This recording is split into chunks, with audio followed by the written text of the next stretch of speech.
Close your eyes and imagine that you are waiting to fly in Dubai. Huge aeroplanes stand in front of you. Their double-deck silhouettes shine in the desert sun. Next to them, like metal whales preparing for takeoff, are Boeing 777-300 ERSs. These airplanes are always a curiosity. There is something missing from this fleet that goes against everything you believe you know about running an airline. A single, narrow-body aircraft, Airbus and Boeing, are passing as regional, and they are comparing themselves with Emirates, the most well-known and largest company in the world, with an aircraft that has not yet left the regional. This is a very wrong move. And use your mind. Delta operates more than 300 narrow-body aircraft. Lufthansa flies tons of A320s, and they make the world say that we are the biggest company. But Emirates does not describe itself like this and does not humiliate itself. This is not only unorthodox, it is heresy in aviation.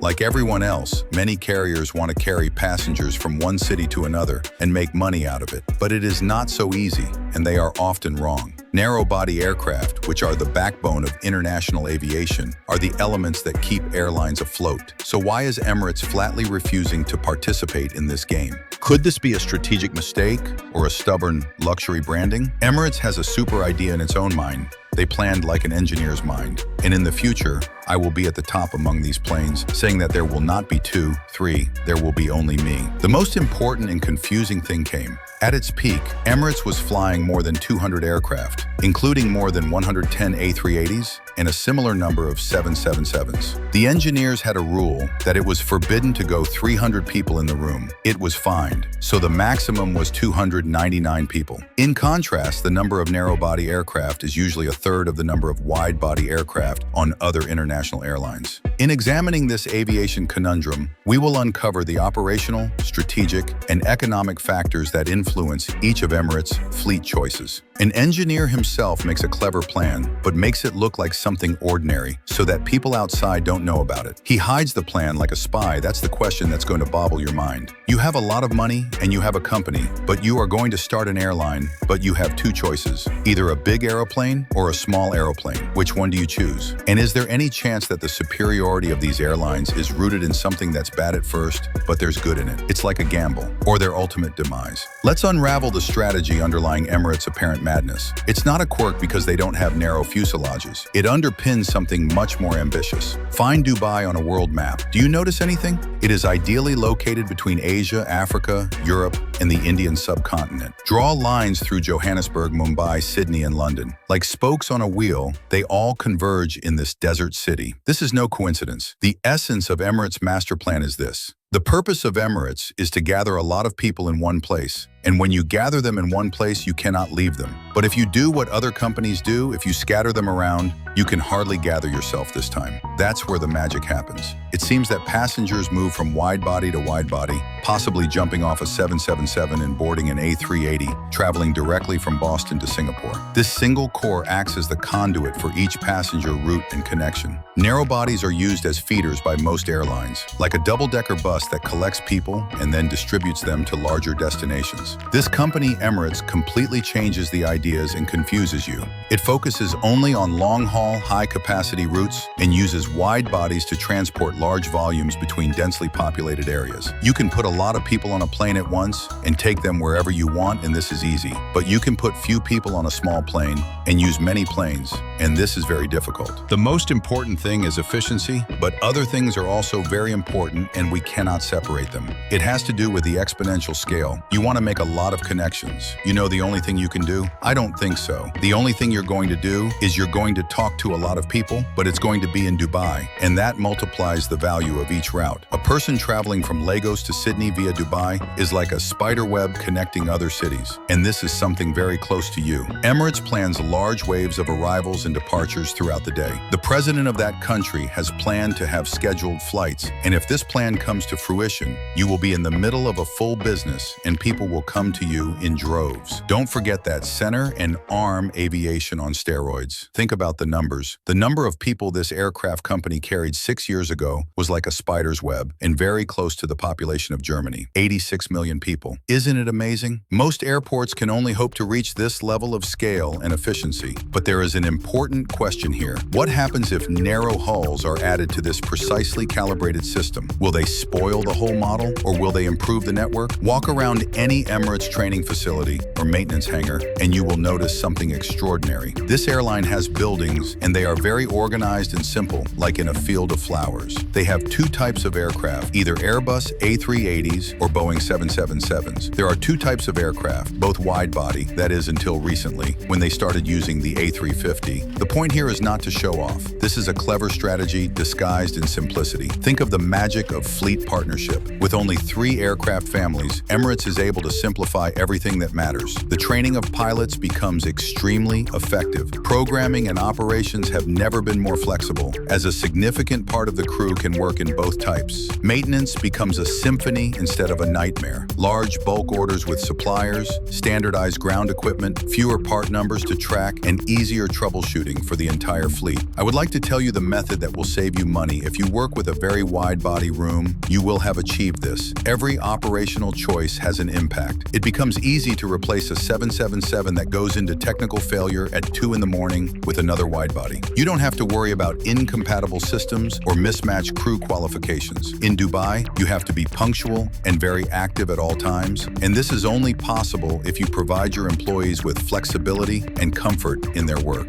But there is a deeper strategic component to this. Emirates' brand promise is directly impacted by the fleet partnership. Every time they travel with Emirates, passengers have certain expectations. Wide, twin aisles, first-class amenities, and that distinct sense of scale only found on large aircraft. You have been served on large aircraft, and when you get on another aircraft, you will change a lot in an instant. You will go from luxury life to poor life. Decades of luxury positioning can be damaged by the surprising disconnect of the brand. This way of thinking creates a vicious circle. Stronger supplier bargaining power, simpler operations, lower unit costs, and a consistent brand experience driving premium pricing. Yet there remains a lingering question. Could Emirates' commitment to simplicity be their downfall in a field where survival is often determined by the ability to adapt? Are they too attached to their broad doctrine at a time when adaptability can be crucial? There are a lot of airlines, and they all have different ideas, so why don't we look at them? Emirates' main routes include Dubai to Sydney, Dubai to Bangkok, and Dubai to London.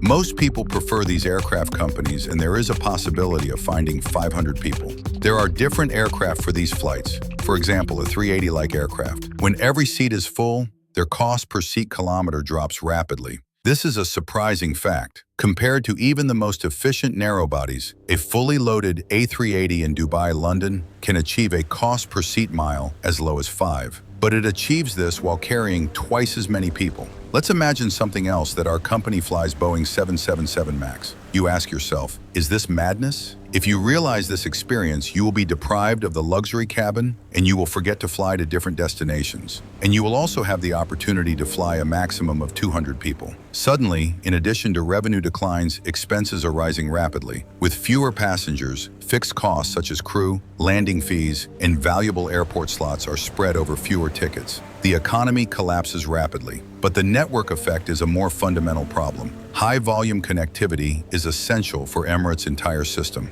A self-feeding cycle, aircraft with large cabins are interconnected and help to fly many people. You can always fly 400 extra people. When narrow-body aircraft come into operation, the center loses its gravitational pull. The network as a whole weakens because fewer seats mean fewer connections. The famous Dubai Coordinated Arrivals and Departures Bank is only operational when each arm is operating at full capacity. This is the difference. Europe uses narrow-body aircraft because they do it for small destinations and to protect the schedule. But Emirates cannot do that. Emirates operates a little differently. They target densely populated areas where large bodies are not possible. There should be a fair race and a proper sales program. The strategic question is whether Emirates' emphasis on scale will reach a tipping point where larger stops will be favored. And does their commitment to size make them vulnerable in a post-pandemic world where adaptability becomes paramount? With ambitious players vying for every route and passenger, the Middle East aviation scene resembles a high-stakes chess match.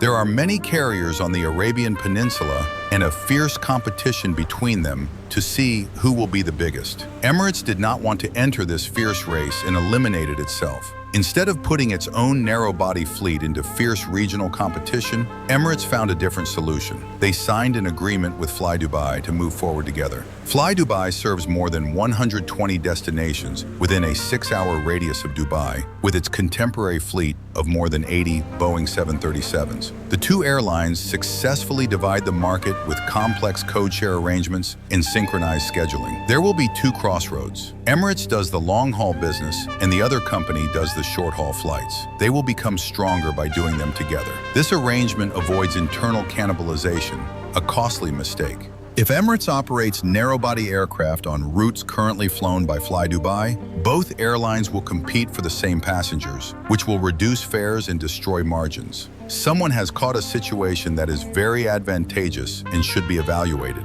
Emirates has its own reputation and does not want to lower it to the ground, so it wants to pull it up. FlyDubai offers cost-effective operations on regional routes. At Dubai International, the synergy takes on a magical quality. Within the same terminal complex, passengers arriving on Flyer by 737 can easily connect to Emirates, A380s, and 777s. The two companies want to expand their reputation together without damaging their reputation and the cobwebs that resemble a flight route. Emirates receives regional feeds without operating a single narrowbody. FlyDubai, on the other hand, benefits from international traffic that it could never attract on its own. The most beneficial thing is that Emirates grabbed it because its other competitors competed among themselves to see who would be bigger regionally, and here it got rid of itself by eliminating itself. Instead of competing with rivals such as Air Arabia or Jariza Airways for every dirham on long flights, Emirates focuses on what it does best, transporting people across continents in unparalleled style and volume. While other airlines strive for operational flexibility, is Emirates' laser-like focus really its greatest strategic advantage? Here's what we discovered. Emirates' zero narrow-body approach. This is not a feature of the past or an operational mistake. It serves as the cornerstone of an innovative strategy that has helped them rise to the top of the world aviation rankings. Each choice stems from an extremely clear vision: to transport large numbers of people efficiently and richly across continents using Airbus A380 and Boeing 777s, which can carry 350 to 600 passengers on flights lasting up to 16 hours. Few competitors can match Emirates' use of economies of scale. When building the largest and most luxurious aircraft, you need to keep the cost of one-class seats and the quality the same for many years, otherwise you will go bankrupt. Maintenance is now cheaper, and you can teach people with artificial intelligence, and marketing has increased more than in other years. No balancing dozens of different types of aircraft, no patchwork regional networks, a single, surgically precise, high-capacity machine. Without requiring Emirates to flex its business model or weaken its brand, the FlyDubai partnership offers a solution to the regional problem. Instead of competing, they complement each other. While Emirates dominates the long-haul premium market, FlyDubai gives our company a plus in short-haul. This is a deeper lesson. While Emirates is betting big on its core competences, most airlines are spreading their bets across various market segments. Bold, unorthodox, and for now, perfect. Scale, consistency, and laser-like focus on its core competences. It's crucial to be number one, and that's part of the plan. But the aviation industry is constantly changing. Fuel prices fluctuate greatly. Efficiency will be revolutionized with new aircraft. Passengers' preferences change over time, and demand can change overnight due to world events. The question that haunts all strategic choices: is it a regression or a plan to stick with the same thing while changing sectors? Think about it. Will there ever be a time when flexibility is more important than size? When the economics of operating only large aircraft outweigh the ability to rapidly change capacity and routes? Watching Emirates' shiny A380s taxiing down Dubai's runways, we see the boldest success story or the most elegant trap in aviation. We are being challenged, my friends. If you were building an airline from scratch in today's uncertain world, would you want everything to be regimented and organized? Or would you have the choice of a flexible company, which is better? Which is better, to be competent in many games or to be the undeniable master of one game? Can Emirates be number one on its own when everyone else is competing with a group? Or is there somewhere else where there is a competitive advantage?